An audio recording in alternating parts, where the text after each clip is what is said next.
राहु यदि खराब चल रहा है, आपके जीवन में दुष्प्रभाव डाल रहा है, तो राजा से रंग बनाते राहु को देर नहीं लगती। कुंडली में यदि किसी ग्रह के साथ राहु का प्रभाव आ रहा है, तो राहु आपको ऊपर से नीचे पटकने में समय नहीं लेता। आज के इस वीडियो में जानिए राहु के इतने सरल उपाय जिससे उसका दुष्प्रभाव आपके जीवन पर एकदम से कम हो जाएगा। नमस्कार। ओम एम ह्रीम क्लीम चामुंडाई विच्चे जय माता दी। माता वैष्णो देवी आप सबकी मनोकामना पूर्ण करे। राहु ग्रह अपने आप में इतना पावरफुल ग्रह है कि वो आपके जीवन को इतना उल्टा सीधा कर देगा कि आप हंसते हंसते रोने लग जाते हैं। सब कुछ बढ़िया चल रहा होता है, व्यापार बहुत बढ़िया चल रहा होता है, जीवन में सब कुछ अच्छा चल रहा होता है, लेकिन राहु की दृष्टि से यदि आप नहीं बचे तो वो आपके जीवन को उलट पुलट कर देगा। राहु ग्रह अपनी दृष्टि जब आपके जीवन पर कर देता है, यानी आप अच्छा खासा सब कुछ बढ़िया से कर रहे थे, आपका व्यापार बहुत बढ़िया चल रहा था, आपका जो सुखी वैवाहिक जीवन है वो बहुत बढ़िया था, सब कुछ अच्छा चल रहा था, लेकिन राहु की दृष्टि ने यदि सब बिगाड़ दिया है, तो अब हमें इसके उपाय करने पड़ेंगे। पहला उपाय, भगवान भैरवनाथ के आगे राहु ग्रह की नहीं चलती। भगवान भैरवनाथ केतु और राहु को दोनों को कंट्रोल कर सकते हैं।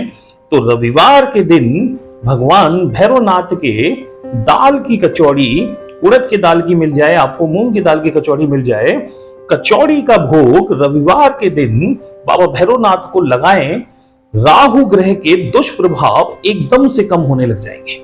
प्रति रविवार आप यदि भैरव बाबा को दाल की कचौड़ी चढ़ाते हैं, तो एकदम से आपके जीवन में जो उतार चढ़ाव चल रहे हैं या बहुत सारी समस्याएं पैदा हो गई हैं, जो विकट समस्याएं हैं, वो देखेंगे आप एकदम से प्रभाव डालता है और धीरे धीरे वो कम होने लग जाता है। दूसरा उपाय, जब कभी आप बहुत बड़ी बिजनेस डील के लिए या फिर अपने बिजनेस के लिए निकलते हैं, घर से अपनी नौकरी के लिए निकलते हैं, या फिर आपको लगता है कोई बहुत विशेष अति महत्वपूर्ण काम है, उसके लिए यदि जा रहे हैं और आपको लगता है कि राहु आप पे दुष्प्रभाव छोड़ रहा है, तो अपनी इस उंगली से, सीधे हाथ की इस उंगली से घर के गेट पर, जब भी आप बाहर निकल रहे हो, घर के गेट पर खड़े होकर नाक के दोनों छिद्रों में ये उंगली डालकर साफ कर लीजिए। यानी कि राहु का ये उपाय बता रहा हूं, नाक के दोनों छिद्रों पर आपको ये उंगली घुसाकर और इस तरीके से साफ करना है। देखिए, लगेगा आपको अटपटा, लेकिन ये राहु का बहुत चमत्कारी उपाय है।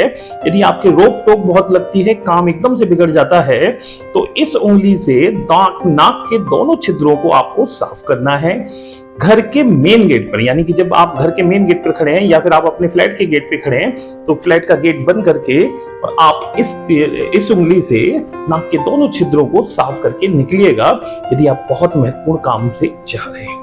यदि आप डेली ऑफिस जाते हैं और आपके काम नहीं बन रहे हैं, तब भी आप इस उंगली से दोनों नाक के छिद्रों को साफ कर निकलिए। तीसरा उपाय राहु के लिए बता रहा हूं, बहुत सिंपल सा उपाय है। आप बाजरा, ज्वार और थोड़ा सा नारियल गिट यानी गोला या नारियल जिसको बोलते हैं अपन, नारियल को लेकर थोड़ा सा मिक्सी में पीस लीजिए, उसमें थोड़े से चावल डाल लीजिए, थोड़ी सी बूरा डाल लीजिए, ऐसे करके 4-5 आइटम मिलाकर उसमें थोड़ा सा घी, थोड़ी सी बूरा मिलाकर आप चींटियों को दाना डालें।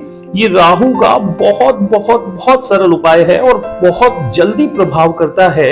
यदि आपके घर में पत्नी से संबंध अच्छे नहीं चल रहे हैं, या फिर पत्नी बहुत ज्यादा लड़ाई लड़ रही हैं, या आपके पति बहुत ज्यादा लड़ाई लड़ रहे हैं और वैवाहिक जीवन आपका बहुत प्रभावित हो रहा है, तो चींटियों का दाना इस तरीके से मिलाकर आप जरूर डालें, बारीक पीस लें उसे मिक्सी में, और प्रतिदिन 1 मुट्ठी चींटियों का दाना डालने से राहु का प्रभाव भी कम हो जाता है। बाकी उपाय मैं आपको आगे भी बताऊंगा, राहु और केतु के दोनों के उपाय बताऊंगा आपको, पर अभी के लिए आज इतना ही। जय माता दी।